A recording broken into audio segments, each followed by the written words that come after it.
कृष्णदास एक बार वयोवृद्ध तो हो ही गए थे, आयु उनकी हो गई थी। कुआं का जल लेकर के जाते थे सेवा के लिए, अपने स्नान आदि सबके लिए। तो एक बार भोर में गए, कुआं से जैसे जल लेने लगे तो पांव फिसल गए और श्री कृष्णदास जी कुआं में गिर गए। गिरे तो गिरे, प्राण चले, कृष्णदास जी के प्राण चले। लेकिन ब्रजमंडल में उस काल में दो संशय प्रकट हो गए। पहला संशय तो ये कि एक कृष्ण भक्त की अकाल मृत्यु कैसे हो सके। इतना भगवत भजन करने वाले, इतने सुंदर सुंदर पदों से ठाकुर जी को रिझाने वाले, इतने सुंदर भावों से ठाकुर जी का मुखोल्लास करने वाले, उनकी अधोगति, उनकी अकाल मृत्यु। वहम वाली बातें आग की तरह फैल जाती। किसी ब्रजवासी, भोरे भारे ब्रजवासी ग्वारिया ने ये बात फैला दी, बोले कृष्णदास जी तो भूत बन गए। 3 दिन हो गए थे कृष्णदास जी को गए। 3 दिन बाद एक ग्वारिया कोई जा रहे हो, उसी कुआं के बगल से जा रहा था जहाँ कृष्णदास जी के प्राण गए। तो जोर की हवा को झोंका आयो तो पेड़ हिल गए। तो वहां ने दौड़ करके पूरे गांव में हल्ला कर दिया, बोले कृष्णदास जी तो भूत बन गए। मैंने देखे अपनी आंखन से। बोले कैसे? बोले पेड़ के समान विशाल, ये बड़ी बड़ी आंख और यूं हाथ करके मेरी ओर दौड़ रहे। अब इस भाव का दुष्प्रचार पूरे ब्रज में कि श्रीनाथ जी के परम सेवाधिकारी श्री कृष्णदास जी प्रेत बन गए। तो दो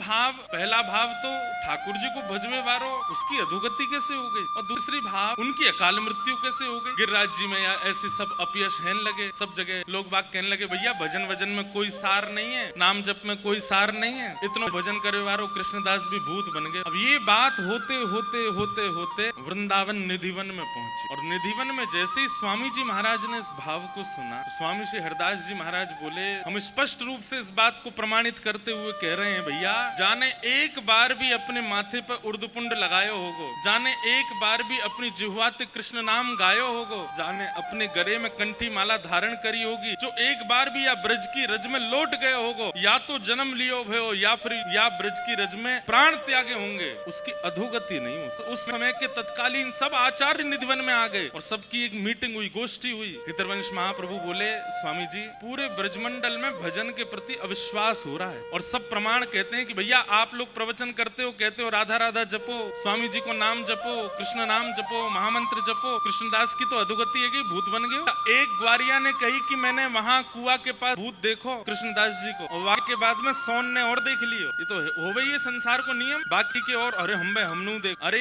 तेने तो देखो मुझे तो आवाज भी आई, कुआं में ते आवाज आ रही कृष्णदास जी की। स्वामी जी महाराज सब लोग निधिवन में खड़े। स्वामी जी बोले भैया देखो यहाँ बैठ कर के वार्ता करने से कुछ नहीं होगा। हितरवंश महाप्रभु बोले, हाँ प्रभु मैं भी ये चाहता हूँ कि हम गाँव गाँव जाएं और जाकर के प्रवचन करें और लोगन को नाम की महिमा, कथा की महिमा, जब की महिमा बतावें। ये अविश्वास अच्छो नहीं है। स्वामी जी बोले भैया ब्रजवासी ने नाय समझानो, ब्रजवासी तो कछु नाय कहनी, ब्रजवासी के काजे प्रवचन नाय करनो। बोले अब तो लड़ाई ठाकुर जी तो होगी, अब तो यार श्रीनाथ जी को ही देखेंगे हम जाके। अपने यश गावे वाले कृष्णदास की अधोगति कैसे करा दी इनने। और अधोगति भाई, अधोगति तो नहीं भई है, अकाल मृत्यु भई है, लेकिन ये अधोगति को अपयश श्रीनाथ जी कैसे सह रहे हैं। और मानो जैसे स्वामी जी नहीं बोल रहे हैं, ललिता जी बोल रहे हैं, इशारों करके कह रहे हैं कहाँ है हरिराम व्यास जी, मानो विशाखा जी, हरिराम व्यास जी विशाखा है, चले गोवर्धन। विशाखा जी बोले हम बे चलो यार, बता क्या मैं यानी अपने चेला को कैसे अपयश करवायो। इतने में वंशी के अवतार श्री हितरवंश महाप्रभु वो बोले चलो, बिल्कुल अपने सहचरी भाव में आ गए। सबने अपने फेंटा कसे, मानो बोले अब या लाला को मजो चका के हमें चलो। और निधिवन से पहली बार, ऐसे तो जाते रहते हैं आचार्य चरण पर, एक साथ वृंदावन के सारे शीर्ष आचार्य निकल पड़े गिरिराज जी के लिए, असंख्य। और क्या कहते जा रहे हैं, बोले गिरिराज बाबा को बताएंगे, ये श्रीनाथ जी ते लड़नो है, श्रीनाथ जी ते ही बात करनी है हमें। ब्रजवासी सबन को सम्मान करें, सबन को प्रणाम करें। फिर कहें भैया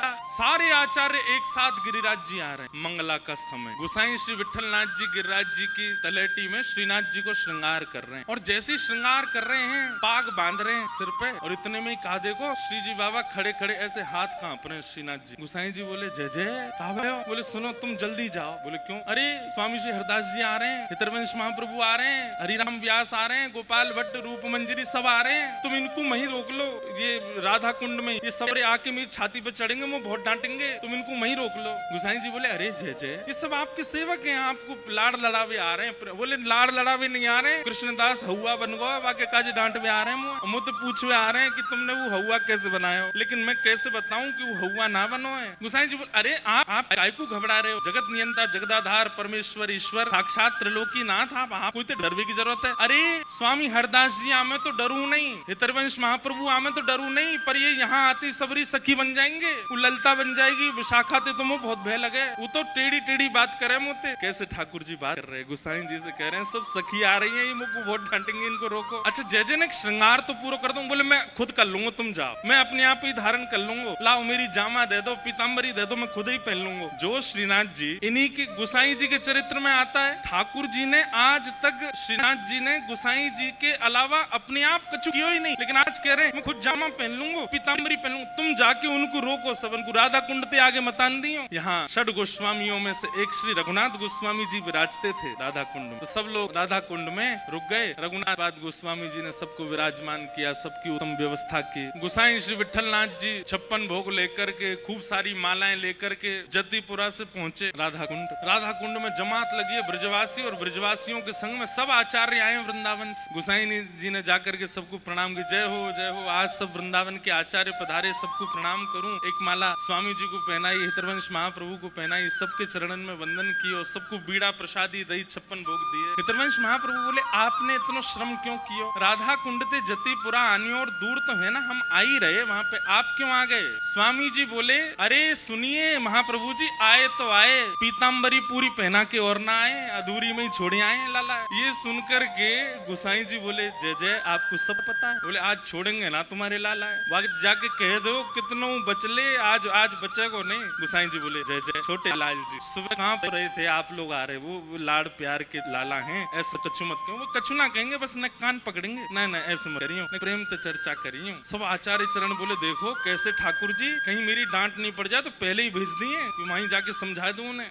स्वामी जी बोले चलो, और सब आचार्य चरण गिरिराज जी की तलेटी में भ्रमण करते करते आने और पहुंचे। और जैसे ही श्रीनाथ जी के सन्मुख पहुंचे हैं, श्री जी बाबा खड़े हैं नीचे नेत्र कर, सामने स्वामी श्री हरदास जी महाराज, हितरवंश महाप्रभु, गोपाल भट्ट गोस्वामी, रूप सनातन को सब खड़े। हरिनाम व्यास जी बोले स्वामी जी देखियो, ऊपर को देखो नहीं रहे हो, नीचे देख रहे है। स्वामी जी बोले तो काबे हम नीचे बैठ जाएंगे। स्वामी जी नीचे बैठे, और नीचे बैठ के सब ऐसे देखें, श्री जी बाबा के नीचे नेत्रन में निहारे, बोले कैसे नजर मिले। आज प्रत्यक्ष दिख रहे हैं कि ठाकुर जी कभी इधर नेत्र करें, कभी इधर नेत्र करें, मिला नहीं रहे, लेकिन स्वामी जी की भाव समाधि लग गई, मानसी में प्रवेश कर गए ठाकुर जी के। और श्री ललिता जी का रूप धारण करके जैसे निकुंज में प्रवेश किया, प्रवेश करके ठाकुर जी के पास गए हैं। ठाकुर जी बोले हे ललिते, आप तो जाने या ब्रजरज की ऐसी महिमा, ये एक बार कोई के माथे पे लग जाए बाकी कभी अधोगति ना हो सके। अरे ये भोरे भारे ब्रजवासी हैं, कोई ने सहज में ही कह दी है कि कृष्णदास भूत बन गए हो, वास्तव में कृष्णदास भूत नहीं बनो है। अरे कृष्णदास तो अपनी लीला पूरी करके मेरे ग्वाल समाज में आ गए हो, वो तो मेरे संग गैया चरावे रोज जावे, पर इन ब्रजवासी को कैसे समझाऊं, भोरे भारे ब्रजवासी ने सब ऐसी बात फैला दी है। हे ललिते, मैं ऐसा थोड़ी कर सकूं। स्वामी जी को सब स्पष्ट कर दिया ठाकुर। थोड़ी देर में सब देखें, सब शांत बैठे, क्योंकि स्वामी जी के नेत्रों से अविरल अश्रुधार गिर रही है। मानसी में स्वामी जी प्रवेश कर गए।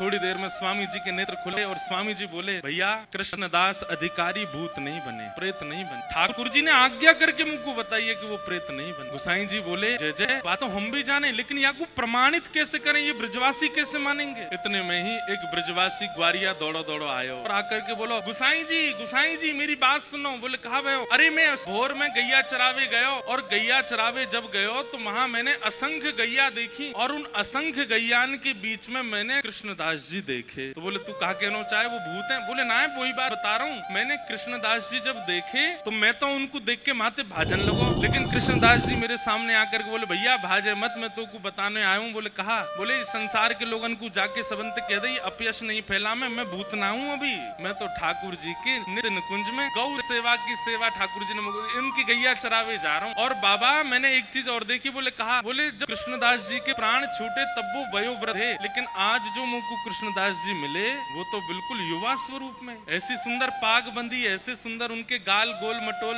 चमक रहे। लेकिन सारी बात घूम करके यहीं आ जाए कि ब्रजवासियों को क्या प्रमाण देंगे हम। तब वो ब्रजवासी बोलो नहीं कृष्णदास जी से मैंने ये बात कही कि मैं ब्रजवासियों को कैसे बताऊं कि आप प्रेत नहीं हो। तो बोले भैया या कोई एक ही प्रमाण है, गुसाई जी को पता है मेरो आसन कहाँ रख, गुसाई जी से कहो मेरो आसन हटावे और वहाँ के नीचे तेरे हाथ गड्ढा करें तो वहाँ 1000 स्वर्ण मोहर मिलेंगी, और वहां से ये प्रमाणित है जाएगा कि भैया गुसाई कि कृष्णदास प्रेत नहीं है, कृष्णदास तो भगवत भाव प्राप्त है। सब लोग गए, ब्रजवासी की भीड़ लगी है महाराज। तो जहाँ कृष्णदास जी को आसन हतो, वो आसन हटा के भीतर गड्ढा करके देखो तो 1000 स्वर्ण की मोहर प्राप्त भई। वासे वा ब्रजवासी की बात सिद्ध भई कि श्री कृष्णदास जी प्रेत नहीं। तब और समस्त आचार्य ने ठाकुर जी की जाकर के बलैया लई। फिर साईं जी से कही, बोले अब हम सब ब्रज के रसिकन की ओर से ठाकुर जी को एक दिव्य 56 भोग को मनोरथ करो, क्योंकि ठाकुर जी ने ये स्वयं सिद्ध कियो, मोकू भजबे बारे की कभी अधोगति ना है।